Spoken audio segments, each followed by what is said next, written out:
Good morning student. आज का हमारा टॉपिक है पार्टनरशिप। तो पार्टनरशिप में हमने कुछ बेसिक चीज़ें सीख ली हैं, जैसे कि गेनिंग रेशियो कैसे निकालते हैं और सैक्रिफाइसिंग रेशियो कैसे निकालते हैं। तो इसका एक पूरा लॉन्ग क्वेश्चन करेंगे जो आपके एग्ज़ाम में पुटअप होता है। तो देखिए, सबसे पहले हम फॉर्मेट समझने की कोशिश करेंगे कि हमारा फॉर्मेट क्या है, मतलब किस तरीके से हम, अगर एक क्वेश्चन आपका पार्टनरशिप अकाउंट से आता है तो उसमें ये बिल्कुल बेसिक से बता रहे हैं, ठीक है, स्टार्टिंग पॉइंट से। इसमें आपको कुछ अलग से समझने की ज़रूरत नहीं है, स्टार्टिंग एकदम। देखिए, जैसे इसमें सबसे पहले अकाउंट जो बनता है वो रीवैल्यूएशन अकाउंट बनता है। कौन सा अकाउंट बनता है? Revaluation account. तो रीवैल्यूएशन अकाउंट का मतलब कुछ नहीं होता है। री का मतलब क्या होता है? दोबारा। और वैल्यूएशन मतलब क्या होता है कि किसी भी चीज़ की वैल्यू दोबारा कैलकुलेट करने को हम रीवैल्यूएशन बोलते हैं, ठीक। तो बेसिक सी चीज़ें इसमें समझने वाली हैं कि क्या चीज़ हमारी डेबिट होगी और क्या चीज़ हमारी क्रेडिट होगी। सिंपल सी बात समझेंगे। तो देखिए, यहाँ हम इसका पहले फॉर्मेट समझ लेते हैं, उसके बाद में क्वेश्चन करेंगे। तो देखिए, यहाँ सबसे पहले दिया हुआ है to decrease in value of asset, ठीक। अगर असेट की वैल्यू में डिक्रीज हो रहा है तो वो क्या हो गई? डेबिट होगी। क्यों डेबिट होगी? क्योंकि देखिए, अगर मान लीजिए पहले आपके पास में कोई असेट थी जिसकी वैल्यू 20,000 रुपये थी। कोई भी असेट ले लो, जैसे मान लिया कि फर्नीचर था आपका, उसकी वैल्यू कितनी थी? 20,000 रुपये थी। तो और उसकी वैल्यू अब कितनी हो गई? 18,000 हो गई। तो बेटा क्या हुआ? आपको लॉस हुआ ना 2,000 रुपये का। तो लॉस होगा तो क्या होता है? हम लोगों ने पढ़ा है कि हमारा अगर कोई लॉस हो या कोई खर्चा हो तो वो क्या होता है? डेबिट होता है। तो इसलिए decrease in value of asset हमारी क्या हो जाएगी? डेबिट हो जाएगी। उसके बाद में जब हमारी ये, और अगर इंक्रीज होगा वैल्यू में तो वो क्या हो जाएगी? क्रेडिट हो जाएगी। तो ये देख लिए, यहाँ पे वैल्यू क्या हो गई है? क्रेडिट हो गई है। और अगर हमारी कोई लाइबिलिटी है, दो ही चीज़ की तो बात होती है। अगर हमारी कोई लाइबिलिटी है तो लाइबिलिटी हमारी क्या होती है? अगर इंक्रीज़ हो रही है, इंक्रीज़ होने का मतलब क्या, कि जैसे हमने बैंक से लोन लिया है, ठीक।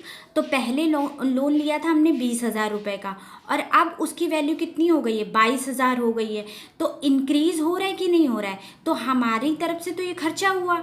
तो increase in value of liability हमारा क्या होगा? डेबिट होगा। आप खुद ही सोचो, आपके ऊपर कोई कर्ज है, वो बढ़ता चला जा रहा है, तो वो क्या आपका नुकसान नहीं हो रहा है? आपका एक्सपेंस नहीं बढ़ रहा है। तो इसीलिए ये क्या होगी? डिक्रीज करे, मतलब ये डेबिट साइड लिखी जाएगी। और इसी के अपोजिट अगर हम बात करें, तो अगर हमारी डिक्रीज हो रही है वैल्यू लाइबिलिटी की, तो वो क्या हो जाएगी? हमारी क्रेडिट हो जाएगी। उसके बाद आपका थर्ड पॉइंट आता है अनरिकॉर्ड लाइबिलिटी। अगर आपके ऊपर कोई लाइबिलिटी थी और आप उसको रिकॉर्ड करना भूल गए हो, ठीक है, अपनी अकाउंट में लिखना भूल गए हो, तो उसको लिखना पड़ेगा कि नहीं लिखना पड़ेगा? मान लो कि 20,000 का आपने किसी राम से लोन लिया था और उसको आप अपनी अकाउंट्स की बुक में लिखना भूल गए हो, तो वो लाइबिलिटी हुई ना। तो आप जब उसे बाद में रिकॉर्ड करोगे तो सिंपल सा कहाँ रिकॉर्ड करोगे? आप डेबिट साइड पे रिकॉर्ड करोगे। उसी तरीके से अगर कोई अनरिकॉर्ड असेट है तो वो आपका फ़ायदा होगा। मान लो कि आपने अचानक से अलमारी खोली, उसमें देखा कि अरे हमें तो इतना प्रॉफिट हुआ था, 20,000 रुपये आपको मिल गए, उसको आप रिकॉर्ड करना भूल गए थे। तो खुद ही सोचो, आप क्या खुश हो जाओगे? और क्रेडिट उसको कहाँ डालोगे? आप क्रेडिट साइड पे। क्यों डालोगे क्रेडिट साइड पे? ये क्योंकि आपका वो क्या है? फ़ायदा है।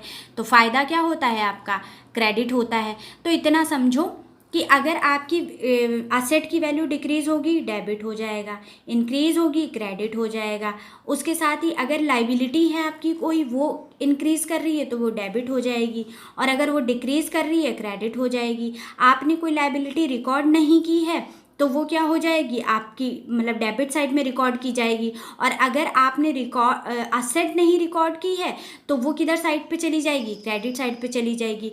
उसके बाद देखो बेटा, ये जो लाइन है प्रॉफिट ऑन रिवैल्यूएशन, तो क्या करते हैं हम? इधर का टोटल करेंगे और इधर का, इस वाली मतलब इस साइड का और इस साइड का टोटल करेंगे।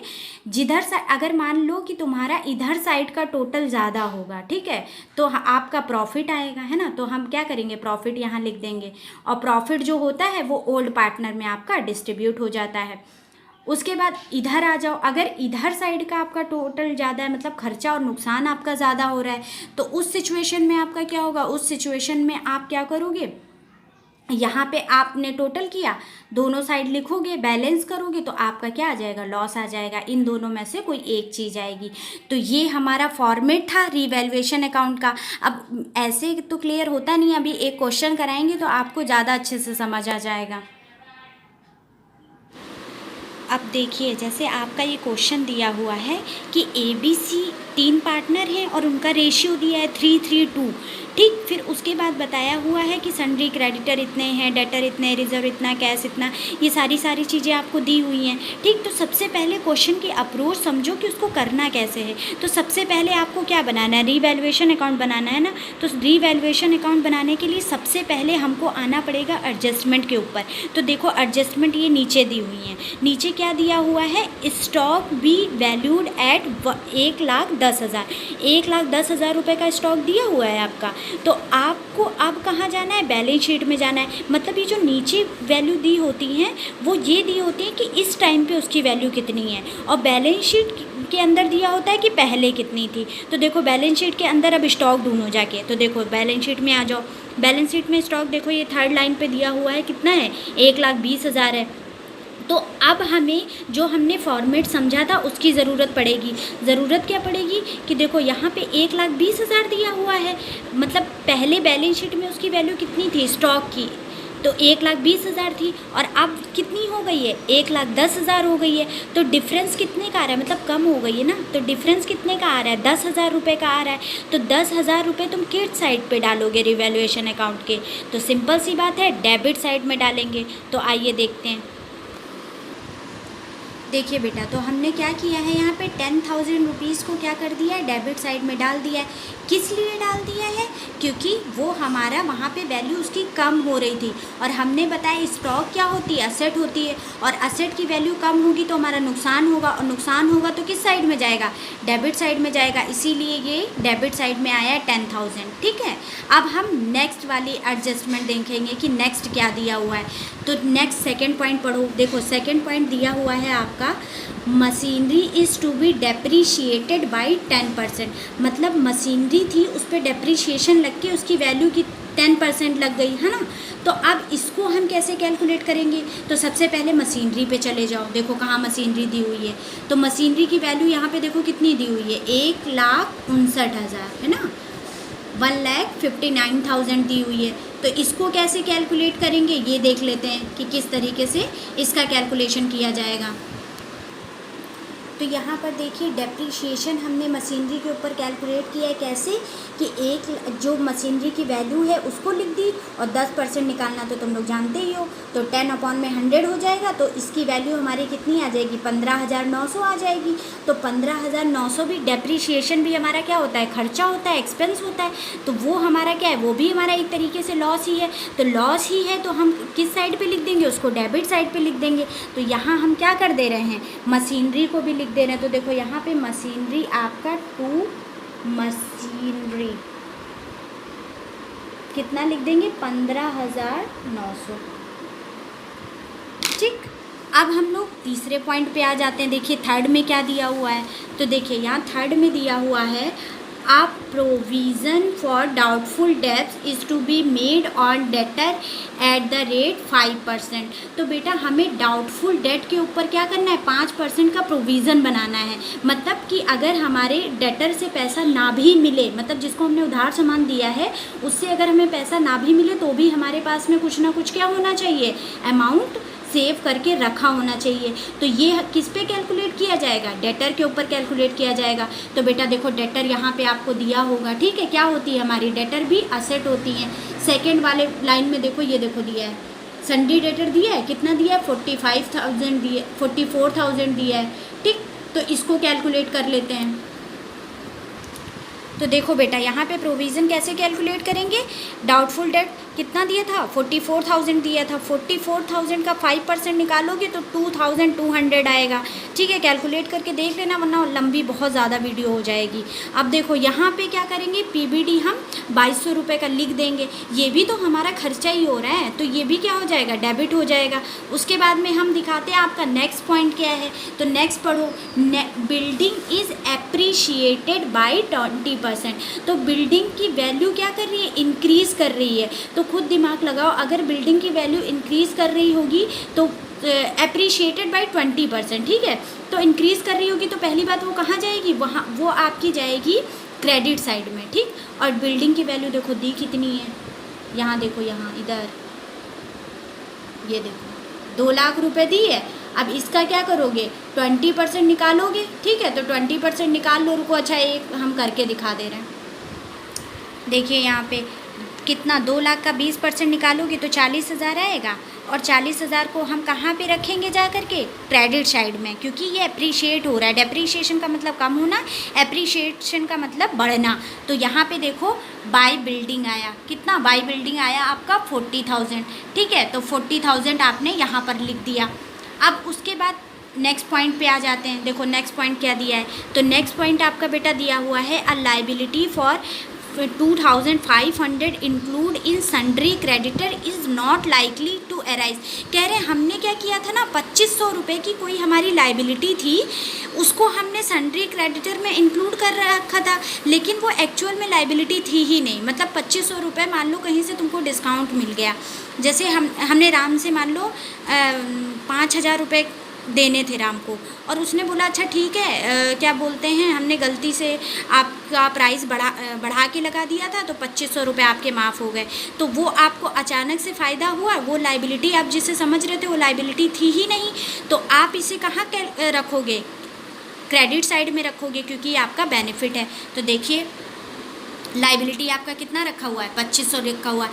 अब रीड कर लो कि कोई और चीज़ इसमें से रह गई हो इस क्वेश्चन में, तो कुछ देखो, सिंपल सी बात है, पहले एडजस्टमेंट से क्वेश्चन शुरू करना चाहिए, रिवैल्यूएशन अगर बनाना है, फिर उसके बाद देखो बेटा कोई भी पॉइंट नहीं रह गया। ये सारे जितने भी पॉइंट दिए हुए थे वो हमने सारे रीड आउट कर लिए और सबको हमने इसमें रख भी दिया। अब क्या करते हैं, इसके बाद में ये करने के बाद में सारी की सारी एंट्री करने के बाद अब देखो यहाँ पे कि प्रॉफिट हो रहा है कि लॉस हो रहा है, पता है हम क्या करेंगे, इसका टोटल करेंगे, ठीक, और फिर इधर वाले का टोटल करेंगे, और फिर देखेंगे कि कौन सा साइड हमारा ज़्यादा आ रहा है ना। तो देखो 40 और 2 कितना हो गया, 42, और ये हो गया 42,500, और इधर वाली 10, 15, 25, यानी कि हमारी कौन सी वैल्यू ज़्यादा है, इधर साइड की वैल्यू ज़्यादा है। कितनी आएगी इधर साइड की वैल्यू हमारी, हाँ, तो इसका टोटल तुम्हारा देखिए कितना आ जाएगा, यहाँ पे आ जाएगा 22,500, ठीक है, 22,500 आ जाएगा। इसका टोटल 40 में ये ऐड करोगे। फिर बेटा देखो जो बड़ा होगा, जो साइड बड़ा होगा उसको दोनों साइड लिख देंगे। तो हमने क्या किया, इसको दोनों साइड पे लिख दिया। अब उसके बाद में पता है क्या करते हैं, उसके बाद में इसका टोटल करो कि कितना आ रहा है। तो देखो इसका टोटल करोगे तो तुम्हारा यहाँ देखो इतना आ जाएगा 28,100, ठीक, तो 28,100 आ गया। अब हम क्या करेंगे, 22,500 में से 28,100 जब हम इधर इस साइड पे डालेंगे तभी तो हमारा इधर का टोटल पूरा बराबर आएगा। और हम लोगों ने बहुत अच्छे से पढ़ रखा है कि दोनों साइड का टोटल क्या होना चाहिए, बराबर होना चाहिए। तो बस इतनी सी बात है कि अब हम कितना हमने माइनस किया तो हमारा आंसर जो आया प्रॉफिट। अब प्रॉफिट आया ना, क्योंकि ये वाला साइड आपका क्या है, बड़ा है। तो यहाँ पे तुम क्या कर दोगे, 2 प्रॉफिट लिख लो। प्रॉफिट आपका कितना आया, 14,400 आया, ठीक। इसको पहले अंदर लिख लेंगे, क्यों, क्योंकि बेटा इसे हमें ओल्ड पार्टनर को डिस्ट्रीब्यूट करना होता है, मतलब ओल्ड पार्टनर को देना होता है। तो अब ओल्ड पार्टनर का रेशियो देख लेते हैं क्या क्या दिया हुआ है। देखो बेटा रेशियो इनका जो दिया हुआ है वो 3:3:2 दिया हुआ है, ठीक है। क्वेश्चन की पहली ही लाइन में तुमको मिल जाएगा। रुको, अच्छा दिखा दे रहे हैं, ये देखो यहाँ दिया हुआ है प्रॉफिट एंड लॉस रेशियो उनका कितना है, 3:3:2 है। तो याद रखेंगे जो लॉस हमारा जो रेशियो चेंज हुआ है उससे लेना देना नहीं है। जब हम रीवैल्यूएशन का प्रॉफिट या लॉस डिस्ट्रीब्यूट करते हैं तो उस टाइम पे जो ओल्ड रेशियो होता है हम उसी में डिस्ट्रीब्यूट करते हैं, क्योंकि खुद सोचो ना कि न्यू रेशियो जब नया पार्टनर आएगा तब बनेगा ना, और उससे पहले ही हम सारा प्रॉफिट बांट लेंगे। तो हमें किस पे कैलकुलेट करना होगा, ओल्ड पे। तो ये देखिए तो कितना दिया हुआ है, 3:3:2 दिया है। अब देखो कैसे कैलकुलेट करते हैं, यहाँ पे देखो ए था, अब ए का आपका टोटल प्रॉफिट कितना था, 14,300 था, ठीक है। जिसको नहीं समझ में आएगा वो दोबारा पूछ लेना। देखो 14,400 था, अब 14,400 इंटू, अब यहाँ रेशियो कितना दिया है, 3 दिया है, 3 लिखेंगे। और बहुत बार बताया है इन सबका टोटल जो होता है वो नीचे आता है, तो टोटल करोगे तो 8 आ जाएगा, 8 से इसको डिवाइड करोगे तो 8 1 जा 8, कैरी कितना गया, मतलब 14 था, 14 में से 8 चला गया, तो यहाँ पे तुम्हारा 6 कैरी चला गया, तो 6 यहाँ पे 64 हो गया। 18 से फिर 8 से डिवाइड करोगे तो 8 यहाँ पे 8 आ जाएगा, क्योंकि 8 8 जा कितना होता है 64। अब इन यहाँ पे आपका इतना आ गया, इसको इससे इंटू कर लो तो आपका आ जाएगा 5400। ये ए का आ गया। बी का कितना आएगा बेटा, बी का भी उतना ही आएगा। क्यों, क्योंकि बी का भी रेशियो देखिए यहाँ पे सेम दिया हुआ है। बी का भी रेशियो कितना दिया है, 3 ही तो दिया है, तो बी का भी कितना आ जाएगा, कैलकुलेट करके देख लेना, उतना ही आएगा। तो ये 5400 आ गया। उसके बाद सी का कैलकुलेट करो, सी का कितना दिया है, 2 दिया हुआ है, तो पूरा प्रॉफिट लिखा, 2/8 करेंगे तो ये कितना आ जाएगा, 3600 आ जाएगा। तो ये आपका क्वेश्चन हो गया। अब देखिए बस इसको खाली यहाँ पे वैल्यू आपको पुट कर देनी है। कैसे, ये देखिए ये 14,400 प्रॉफिट आया था, इसको बस डिस्ट्रीब्यूट करके ऐसे दिखाना होता है, क्वेश्चन में ऐसे दिखा दिया और वहाँ पे इसका टोटल कर दिया, और रीवैल्यूएशन का जो आंसर हो गया वो आपका कितना आ गया, ये वाला रीवैल्यूएशन का आपका आंसर आ गया। तो आज हम लोगों ने अच्छी तरीके से सीख लिया कि रीवैल्यूएशन अकाउंट क्या है। अगर फिर भी इसमें कहीं भी कोई भी दिक्कत आ रही होगी तो हमको बता दीजिएगा, हम फिर से बता देंगे, ठीक है। नीचे इनबॉक्स में बता दीजिएगा कि नहीं समझ में आया या कहाँ नहीं समझ में आया, ठीक। तो आज के लिए इतना ही, नेक्स्ट कल करेंगे।